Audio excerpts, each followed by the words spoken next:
Tá louco? Uma oportunidade desse tamanho, passando na frente da pessoa. Você ganha e ganha muito, ou seja, de maneira desproporcional. Se isso volta pra média histórica, cara, você mais do que triplica o dinheiro investido. E é isso que eu esperei nos últimos 10 anos. E agora que isso tá passando na minha frente, eu não vou deixar essa oportunidade escapar. Em termos de alocação, então, na visão de vocês, se tivessem que alocar um portfólio agora, pensando que não dá para ficar só em Brasil, mas vocês teriam mais peso em Brasil do que em Estados Unidos e mercado internacional como um todo? Vocês querem falar de Europa, de China? Fiquem à vontade. Como é que seria a visão de vocês? Eu teria mais Brasil. Acho que isso, 14,90 ainda é vida. Ainda é muita coisa, 14,90. Então teria Brasil, teria... Eu hoje, a minha maior posição individual, se olhar meu extrato lá com todas as linhas, a minha maior linha é renda mais Tarcísio. Olha só. É a minha maior linha hoje. Assim, Gui gosta muito também do Renda Mais. Eu tenho mais ações do que Renda Mais Tarcísio, mas a linha pura, sim, o Renda Mais Tarcísio é minha maior posição. Se você considerar individualmente ali, seria o maior ativo. É meu maior ativo hoje, então ainda tem para mim, ainda tem gordura, mas tem emoção que se não der, vai dar errado. Pode ser que, na verdade, que no pior dos mundos eu saio zerado. Cara, em algum momento até 2084, essa taxa vai ter que cair, né? Não vai poder ficar em 7, cara. Vai pra 4, vai pra 3, entendeu? Então eu acho que no pior dos mundos dá pra ser zerado. Mesmo hoje na casa de 6,80. Então ficar 1, 2 anos aí sai. Então eu acho que renda fixa Brasil ainda tem muita coisa pra queimar, muita gordura.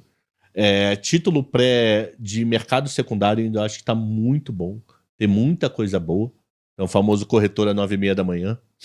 Eu acho que tem bastante pré bom ali que surge. Você diz o pessoal vendendo um CDB. Isso, assim, zerando CDB, LCI, LCA. Eu acho que tem coisa assim considerável. Hoje eu teria um pouco pé atrás com CRI e CRA, somente CRA. Eu tô meio assim com o pé atrás do setor agro.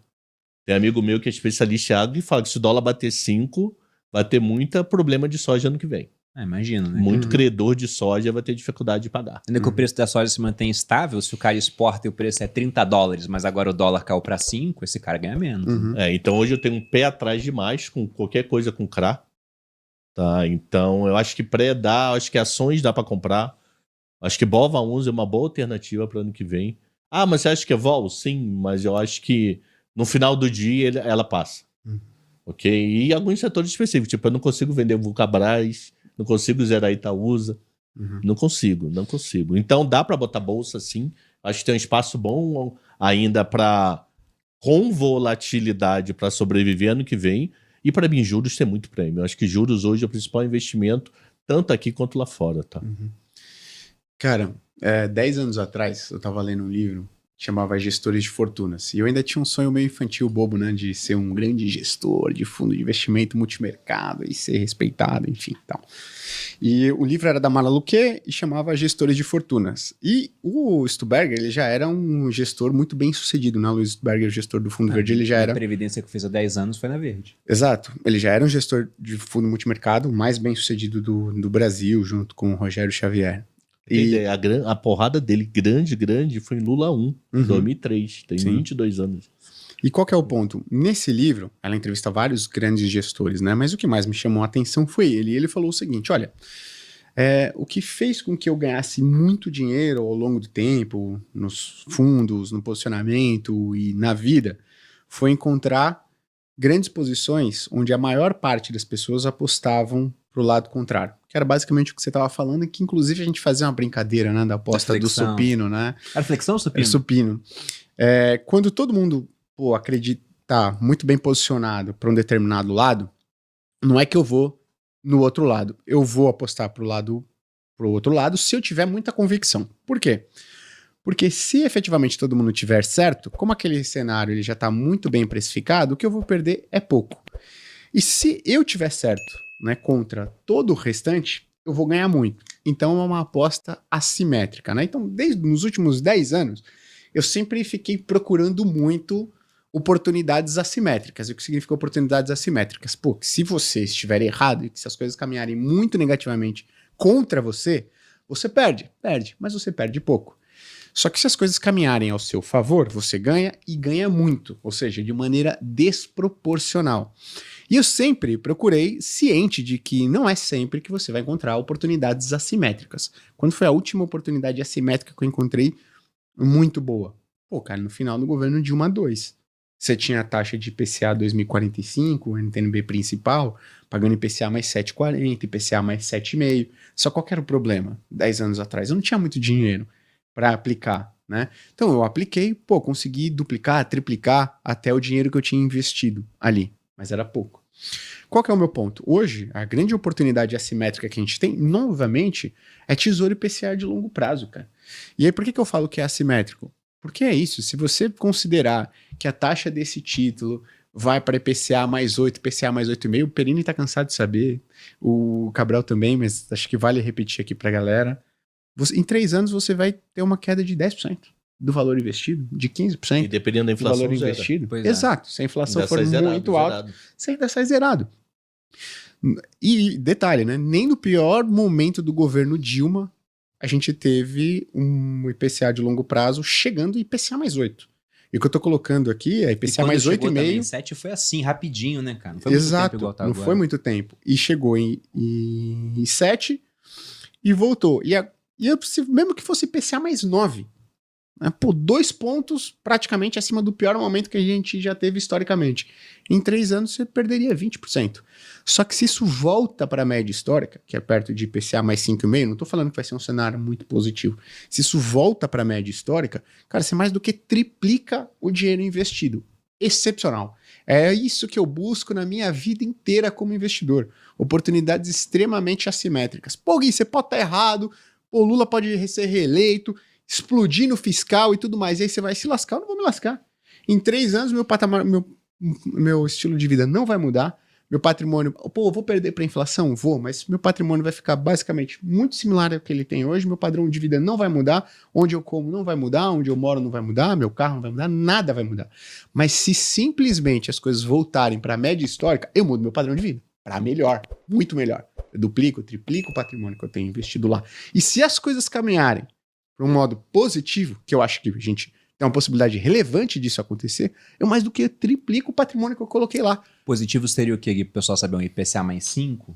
Um IPCA mais 5, 4,5. Eu não acho que isso seja muito difícil. Pô, Gui, você é louco. Hoje a gente, tá com IPCA mais 7, IPCA mais 7 e pouco. No ápice do governo da Dilma, ninguém acreditava que o Brasil ia conseguir chegar nesse nível de taxa. 3 anos depois, o IPCA de longo prazo chegou a bater IPCA mais 2,99 de nível de taxa. 3 anos depois, a gente tá falando de dominância fiscal. Porra, pera lá, será que não é possível? A gente tá com um nível de taxa extremo, né? similar. E de novo, mas o problema fiscal do Brasil hoje eu acho que é complicado. O nível de dívida mas a matemática é simples de resolver. O problema é sempre político no Brasil.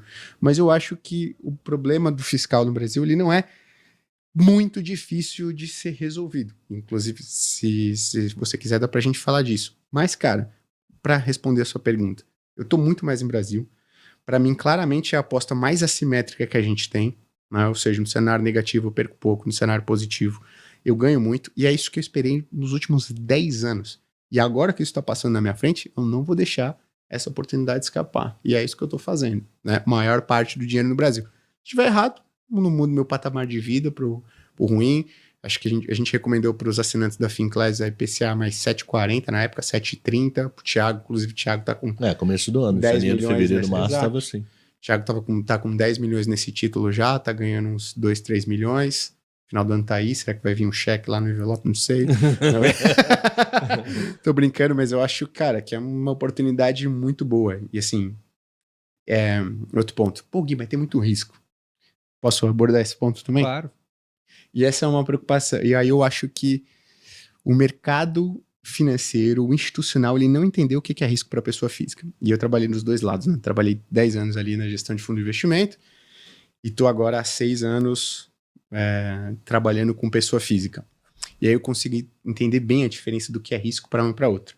Risco, quando você fala para fundo de investimento, para gestor, para tesouraria, é balanço de preço, é volatilidade. Cota diária, né? Todo dia, 9 da Exato. manhã, tá lá. Então, quando eu vou fazer podcast com algum gestor de fundo de investimento, aí as pessoas me perguntam, o que você acha que a pessoa que está nos assistindo deveria investir? Eu falo, IPCA de longo prazo. É assimétrico. Aí, normalmente, o gestor de fundo de investimento ele fala o seguinte, cara, Sharp, Vol, ele deveria ir no Tesouro IPCA 2029, 2032, que isso oferece o melhor Sharp. Meu amigo, eu sou físico, não tá nem aí. pra isso daí. Não é volatilidade, o que interessa pra ela é o quê? É Previsibilidade. incerteza, é Por isso previsibilidade. que ETF no Brasil de renda fixa não vai pegar. É isso, o que ele vê, ele quer ter clareza do quanto que ele pode perder no pior cenário e do quanto que ele pode ganhar no melhor cenário. E apesar de volatilidade de vol do Bitcoin e do Renda Mais 2065 serem a mesma, muito mais pessoas na FinClass aceitam correr risco no Renda Mais 2065 porque ele tem uma previsibilidade alta. No pior cenário, eu perco isso. No melhor cenário, eu ganho isso. Se eu te perguntar, Qual qual que é a fórmula de cálculo, né? fórmula de cálculo? Qual que é o pior cenário para o Bitcoin nos próximos 3 anos? Cara, é 0. E o melhor? Não sei. Então, é falta de previsibilidade. Então, o risco para a pessoa física é previsibilidade. E para o institucional é vol. Aí, quando o cara vai e fala assim, pô, o que você acha que a pessoa física para um gestor deveria estar colocando? Pô, eu acho que Sharp aqui é o IPCA 2032. Pô, tá louco? Uma oportunidade desse tamanho, passando na frente da pessoa. E você colocar dinheiro no IPCA de curto prazo, a maior parte do seu dinheiro, eu acho loucura. Enfim, minha opinião, mas eu acho que hoje, é assim, respondendo, esperei os últimos 10 anos ter uma oportunidade tão relevante quanto a que eu tive no final de 2015 com mais dinheiro. Pô, não vou deixar passar, né? Tô com muito mais dinheiro no Brasil hoje. Bom, eu não vou falar da parte fiscal aqui, que senão vira um outro podcast. Até porque quando você começa a falar de economia e mercado são coisas diferentes, né? O pessoal não entende isso. Às vezes, pô, a economia tá indo mal, o mercado tá indo bem. Sim. Porque a percepção é de que não, vai melhorar lá na frente, então o mercado já se adianta. E o contrário pode acontecer, a economia tá indo bem, mas o mercado tá indo mal, porque a percepção, tava indo bem até agora, mas vai começar a piorar, né? Vai frear. Uhum.